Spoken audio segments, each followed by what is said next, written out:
नमस्कार विद्यार्थी मित्रांनो आणि पालकांनो, रात्री तुमचा सीईटीचा रिझल्ट लागला. खूप आनंद झाला. कमी मार्क्सवरती खूप विद्यार्थ्यांना खूप चांगले पर्सेंटाइल भेटलेले आहेत. बऱ्याच विद्यार्थ्यांना 110 मार्क्सवरती 98% क्रॉस झालेले आहेत. त्याच जागेवरती खूप असे विद्यार्थी पण आहेत ज्यांचे 40 मार्क्सवरती 5 ते 6% येत आहे. हे एक्झॅक्टली झालंय काय, सगळ्या गोष्टींबाबत आज आपण बोलणार आहोत. ठीक आहे, हा व्हिडिओ सीईटीला चुकीचं दर्शवण्यासाठी नाहीये, हा व्हिडिओ आपल्याला क्लॅरिफिकेशनसाठी आहे. ठीक आहे, तुमच्यासोबत पण हीच गोष्ट झालेली आहे का?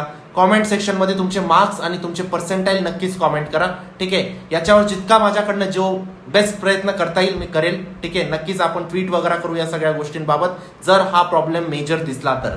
ठीक आहे, कारण बरेच विद्यार्थी मला मेसेज करतायत, कॉमेंट सेक्शन मधून ही गोष्ट कळवतायत की आमचे 40 मार्क्स होते, 50 मार्क्स होते, तरी पण आमचे खूप कमी पर्सेंटाइल आलेले आहेत. ठीक आहे, नक्कीच तुमचे कॉमेंट सेक्शन मध्ये तुमचे पर्सेंटाइल आणि तुमचे मार्क्स कॉमेंट करा. ठीक आहे, आणि जे ऑनेस्टली जे खरं असेल ना तेच कॉमेंट करा बाळांनो. त्या कारणाने आपण काही ना काही ऍक्शन याच्यावरती नक्कीच घेऊ. पण विद्यार्थी मित्रांनो, आता काउन्सिलिंगची बॅच आपण लवकरात लवकर क्लोज करतोय. ठीक आहे, कारण खूप जास्त नंबर ऑफ स्टुडंट्स एनरोल करताय, म्हणून आता लिमिटेडच सीट्स उरलेल्या आहेत. जर तुम्ही इच्छुक असणार, जर तुम्ही गरजू असणार, नक्कीच तुम्ही काउन्सिलिंगच्या बॅचमध्ये एनरोल करा. कमी पर्सेंटाइल आले त्या पर्सेंटाइल नुसार जे पण बेस्ट भेटत असेल ते आपण नक्कीच कॉलेज लिस्टमध्ये टाकू, जेणेकरून तुम्हाला ते कॉलेज अलॉट व्हावं. ठीक आहे, नक्कीच त्यासाठी काउन्सिलिंग बॅच मध्ये रजिस्टर करा. लिंक डिस्क्रिप्शन बॉक्स मध्ये टाकलेली आहे. सगळे फीचर्स तुम्ही इथं काउन्सिलिंग बॅचचे बघू शकतात. आतापासून तर जोपर्यंत तुमचं ऍडमिशन होत नाही तोपर्यंत आम्ही सोबत राहू. ठीक आहे, आतापासून जेव्हापासून तुमचं कॅप ऍप्लिकेशन होईल, कॅप ऍप्लिकेशन पासून तर जोपर्यंत तुमचा स्पॉट राऊंड होत नाही तोपर्यंत आम्ही तुमच्या सोबत असू. एक पर्सनल काउन्सिलर तुम्हाला अलॉट होईल, जो नेहमी तुमच्या सोबत असेल. कधीही काही डाऊट आला तुम्ही त्यांना कॉल करा, मेसेज करा, ते नेहमी तुम्हाला हेल्प करतील. एका चांगल्या कॉलेज पर्यंत पोहोचवण्यासाठी ते तुम्हाला पूर्ण हेल्प करतील. ठीक आहे, सीयूपी, व्हीजीटी, वाचन, पीएचडी, व्हीआयटी, केजीएस, मॅनेजमेंट, थाडोमल ही आपले टॉप टार्गेट कॉलेजेस असतात बाळांनो. ठीक आहे, नेहमी न्यूटन एज्युकेटरचे स्टुडंट इथं जातात. तुम्ही जाऊ शकतात जर तुमचे तेवढे मार्क्स आले तर. ठीक आहे, तुमच्या आयुष्याचा प्रश्न इथं चूक नका करू. इथं एक चूक तुम्हाला खूप मार्क पडू शकते बाळांनो. आता तर फीस साठी पडेलच पडेल. ठीक आहे, कारण एक कॉलेज खालीवरती झाल्यानंतर कॉलेजच्या फीस मध्ये खूप जास्त डिफरन्सेस येऊन लागतात.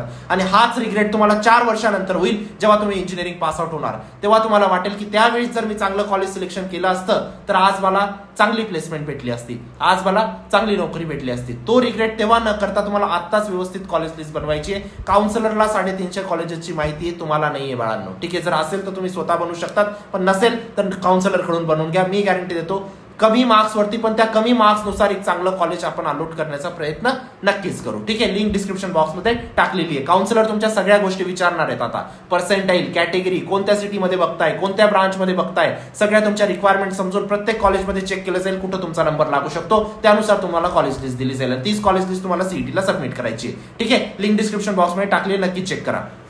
तर बघूया नेमकं रिझल्ट मध्ये झालंय काय. पण त्याआधी चॅनलला नक्की सबस्क्राईब करा, कारण अजून पण तुमचं अर्धी जर्नी बाकी एमएसटी सीईटीची एक चांगल्या कॉलेज पर्यंत पोहोचवण्यापर्यंत मी तुमच्या सोबत असेल. प्लीज चॅनलला सबस्क्राईब करा आणि व्हॉट्सअप ग्रुपला जॉईन करा. लिंक डिस्क्रिप्शन बॉक्स मध्ये टाकलेली आहे. बघा बाळांनो, इथं तुम्हाला काही कॉमेंट्स दिसत असतील. ठीक आहे, सर माझे 57 मार्क्स होते पण माझे 11% आले. ठीक आहे, 40 मार्क्सवर माझे 6% आले. सर 35 मार्क्सवरती माझे 8% आले.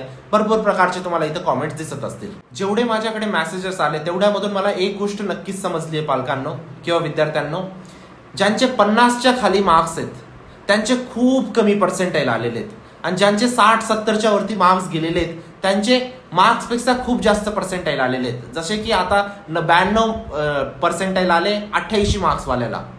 ठीक आहे, त्याच जागेवरती 48 मार्क्स वाल्याला 11% आले. म्हणजे जो लोअर लिमिट आहे तिथं खूप पर्सेंटाइलचा ड्रॉप झालेला आहे. असं मे बी का झालं असेल, माझ्या पद्धतीने मी सांगू इच्छितो. तर बघा विद्यार्थ्यांनो, झालंय काय, यावेळेस पेपर सगळेच तुमचे अवघड होते. ठीक आहे, असा कोणताच पेपर नव्हता, कोणती शिफ्ट नव्हती जी इझी होती. सगळे शिफ्ट तुमचे मॉडरेट होते, एक तर हार्ड होते, एक तर हार्डेस्ट होते. ठीक आहे, या कारणाने काय झालंय, मुलांचा स्कोर खूप ड्रॉप झालेला आहे. ठीक आहे, मुलांनी 40-50च्या घरात खूप जास्त विद्यार्थी होऊन गेलेले आहेत. ठीक आहे, 0 to 60 मध्ये मॅक्झिमम नंबर ऑफ विद्यार्थी आहेत. ठीक आहे, दरवेळेस काय व्हायचं, 70% विद्यार्थी 100च्या खाली असायचे. यावेळेस तुम्ही असं कन्सिडर करू शकतात 70% विद्यार्थी 60 मार्क्सच्या खाली आहेत. ठीक आहे, एवढा ड्रॉप झालेला आहे. कारण हा एक अप्रॉक्स डेटा आहे. ठीक आहे, असं नाही की हा सीईटी सेल कडून आलेला आहे, पण जेवढं लक्षात येते, जेवढं विद्यार्थ्यांचे मार्क्स येत आहे, जेवढे विद्यार्थ्यांचे पर्सेंटाइल माझ्यापर्यंत पोहोचत आहे, त्या हिशोबाने मी या गोष्टीची तुम्हाला खात्री देऊ इच्छितो की 60 मार्क्सच्या खाली मॅक्झिमम विद्यार्थी झालेत. आता मॅक्झिमम विद्यार्थी 60 मार्क्सच्या खाली झाले, त्याच्यात तुमचा पर्सेंटेल का ड्रॉप झाला? मग काय होतं याच्यात, जेव्हा तुमची नंबर ऑफ स्टुडंट्स वाढून जातात तेवढ्या मार्क्सच्या ब्रॅकेटसाठी तिथं पर्सेंटेल ड्रॉप होतो, नेहमी दरवर्षी होतो.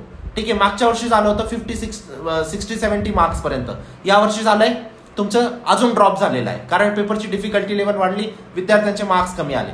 आता वरच्या सेक्शनला तुम्ही जेव्हा बघतात ना 90-95 मार्क्सला, तेव्हा जास्त पर्सेंटेल का आलेत विद्यार्थ्यांना? कारण तिथं नंबर ऑफ स्टुडंट्स खूप कमी झाले तेवढ्या पर्सेंटेलचे. आता तुम्ही बघा, ज्याला 100 मार्क आहेत किंवा 120 मार्क आहेत तो विद्यार्थी यावेळेस 98.50 क्रॉस करतोय. ठीक आहे, दरवेळेस 98.50 क्रॉस करायला ऍटलीस्ट तुम्हाला 150 मार्क लागायचे बाळांनो. ठीक आहे, आता हे सगळ्यांसोबतच नाही झाले, पण बऱ्याच विद्यार्थ्यांचे मला असे मेसेज आलेत की दादा आमचे 110 मार्क्स होते तरी आमचे 98.5 पर्सेंटेल बनलेले आहेत. का असं का झालेले? कारण तेवढ्या ब्रॅकेटच्या सेक्शनमध्ये 100+ स्कोर करणारे यावेळेस खूप कमी विद्यार्थी आहेत, म्हणून त्यांचा पर्सेंटाईल जास्तच असेल त्या ब्रॅकेटचा. ठीक आहे, आणि 0 to 60 स्कोर करणारे विद्यार्थी खूप जास्त आहेत, म्हणून त्यांचा पर्सेंटेल एवढा ड्रॉप झालेला आहे बाळांनो. या गोष्टीचं तुम्हाला समजावं लागेल. ठीक आहे, आता बघा, आता आपल्याला सीईटी सेल कडून क्लॅरिफिकेशन पाहिजे. हे सगळ्या गोष्टी मी ज्या सांगितल्या ते माझं अनुमान आहे एक प्रकारचं, है ना. आता आपल्याला सीईटी कडून क्लॅरिफिकेशन पाहिजे या सगळ्या गोष्टींचं. ठीक आहे, कारण हा इश्यू एक विद्यार्थ्यासोबत नाहीये, 10 विद्यार्थ्यांसोबत नाही किंवा 1000 विद्यार्थ्यांसोबत नाहीये, लाखो विद्यार्थ्यांसोबत हा इश्यू झालेला आहे. ठीक आहे, की तुमचे खूप 40-50-60 मार्क्स होते तरी तुमचे खूप कमी पर्सेंटाईल आलेले आहेत. याच्याविषयी फक्त आपल्याला क्लॅरिफिकेशन सीईटी सेल कडून पाहिजे. ठीक आहे, त्याचसाठी हा व्हिडिओ शूट केलेला आहे मी. जास्तीत जास्त विद्यार्थी मला कॉमेंट सेक्शन मध्ये सांगा तुमचे मार्क्स आणि पर्सेंटाईल, जेणेकरून मी ते सगळे स्क्रीनशॉट काढून CET सेलला at the end mail तर करू शकतो. ठीक आहे, मेल केल्याने काय रिस्पॉन्स येतो तो मी तुमच्यासोबत नक्कीच शेअर करेल, पण प्रत्येक विद्यार्थी कॉमेंट सेक्शन मध्ये नक्कीच मला त्याचे मार्क्स आणि पर्सेंटाईल सांगेल. आणि माझी एक रिक्वेस्ट आहे विद्यार्थ्यांना, बघा विद्यार्थी मित्रांनो, पालक खूप आपले भोळे असतात. ठीक आहे, त्यांना नाही माहित की पर्सेंटाईल काय आहे, पर्सेंटेज काय आहे, मार्क्स किती आहेत. ठीक आहे, ते आता तुम्हाला सिंपल एक गोष्ट विचारतील की तुझे इतके कमी मार्क्स का आले, कमी पर्सेंटाईल का आले, सॉरी. ठीक आहे, तर तुम्हाला ही सगळी सिच्युएशन त्यांना एक्सप्लेन करायची आहे की इतक्या मार्क्स वरती पण सगळ्या विद्यार्थ्यांचे कमी पर्सेंटाईल बनताय. का बनताय? कारण पेपर डिफिकल्ट होता, त्यामुळे नंबर ऑफ स्टुडंट जास्त आले त्या मार्क्सच्या स्लॉटमध्ये, त्यामुळे पर्सेंटाईल ड्रॉप झालेला आहे. ठीक आहे, हा एक्सक्यूज नाहीये, नक्कीच तुमचे मार्क्स जास्त पाहिजे होते, पण एवढे कमी पर्सेंटाईल पण तुम्ही डिझर्व करत नाही, ही पण गोष्ट खरी आहे. ठीक आहे, तर ही गोष्ट तुम्हाला पालकांपर्यंत पोहोचवायची, त्यांना एक्सप्लेन करा ही गोष्ट, तेव्हा त्यांना समजेल.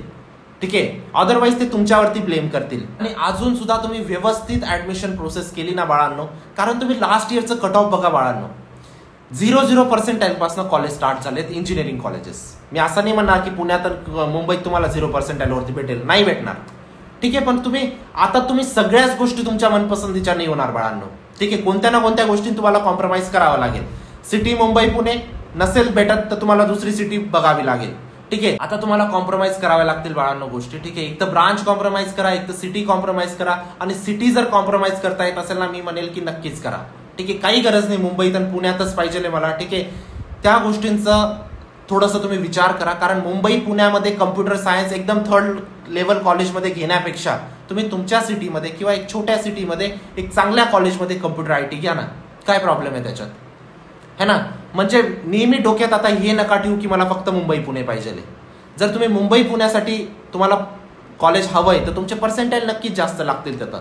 ठीक आहे, 60-70 पर्सेंटाईल मिनिमम लागतात मुंबई पुण्यामध्ये ऍडमिशन घेण्यासाठी.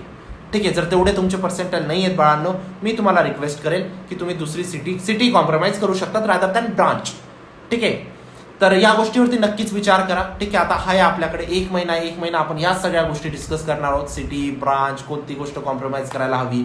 ठीक आहे, पण आजच्या परिस्थितीमध्ये तुम्हाला स्टबन नाही व्हावं लागणार की मला पुणेच पाहिजे, मला मुंबईच पाहिजे. ठीक आहे, जर तुमचे तेवढे पर्सेंटाईल आले असते तर आपण नक्कीच प्रयत्न केला असता. ठीक आहे, पण आता काही ना काही गोष्टी तुम्हाला कॉम्प्रोमाइज कराव्या लागतील. आताही आपण पूर्णच प्रयत्न करणार आहे एक चांगल्या कॉलेजमध्ये ऍडमिशन होण्याचा. ठीक आहे, त्यासाठी आपली काउन्सिलिंगची बॅच आहे, लिंक डिस्क्रिप्शन बॉक्समध्ये टाकलेली आहे. बाळांनो, ही काउन्सिलिंगची बॅच एक कोर्स नाहीये, एक मिशन आहे, महाराष्ट्राच्या प्रत्येक विद्यार्थ्यापर्यंत पोहोचायचं. ठीक आहे, अशा विद्यार्थ्यापर्यंत पोहोचायचं जो शेतकऱ्याचा पोरगा आहे, मजुराचा पोरगा आहे, ठीक आहे, दुकानदाराचा पोरगा आहे, तिथं त्यांना लॅक ऑफ इन्फॉर्मेशन आहे, तिथंपर्यंत आपल्याला पोहोचायचंय बाळांनो. ठीक आहे, मी तुम्हाला रिक्वेस्ट करतो की ह्या व्हिडिओला किंवा या काउन्सिलिंग बॅचला त्यांच्यापर्यंत पोहोचवा, कारण जर त्यांचे कमी पर्सेंटेज आले असतील त्यांना आपल्याला हेल्प करायची एका चांगल्या कॉलेजमध्ये पोहोचवण्यासाठी. नक्कीच काउन्सिलिंग बॅचमध्ये एनरोल करा. काउन्सिलर सगळ्या तुमच्या डिटेल्स विचारेल, पर्सेंटाईल, कॅटेगरी, कोणत्या सिटीमध्ये बघताय, कोणत्या ब्रांचमध्ये बघताय, त्यानुसारच तुमची लिस्ट बनेल. ठीक आहे. काउन्सिलिंग बॅचची लिंक डिस्क्रिप्शन बॉक्समध्ये टाकलेली आहे. व्हॉट्सअप ग्रुपला जॉईन करा. आणि काही दिवस कॉल्स रिसिव्ह, सगळे कॉल रिसिव्ह होणं पॉसिबल नाही बाळांनो. ठीक आहे. प्रयत्न करू आम्ही मॅक्झिमम तुमचे कॉल्सला रिप्लाय करण्याचा. ठीक आहे. पण सगळेच कॉल रिसिव्ह होतील याची मी तुम्हाला खात्री नाही देऊ इच्छितो. ठीक आहे. तुम्ही जर पर्सनल काउन्सिलिंगमध्ये एनरोल आहात तर तुमचे काउन्सिलर नक्कीच तुम्हाला तुमचा कॉल उचलतील, तुम्हाला मेसेजेस करतील. ठीक आहे. पण माझ्याकडून जेवढे होऊ शकतात मी तेवढे नक्कीच प्रयत्न करेल. ठीक आहे. लिंक डिस्क्रिप्शन बॉक्समध्ये टाकलेली आहे. काउन्सिलिंग बॅचचं रजिस्ट्रेशन क्लोज होतोय लवकरात लवकर रजिस्टर करा. ठीक आहे. भेटूया आपण नंतरच्या व्हिडिओमध्ये. तोपर्यंत बाय, टेक केअर, थँक्यू.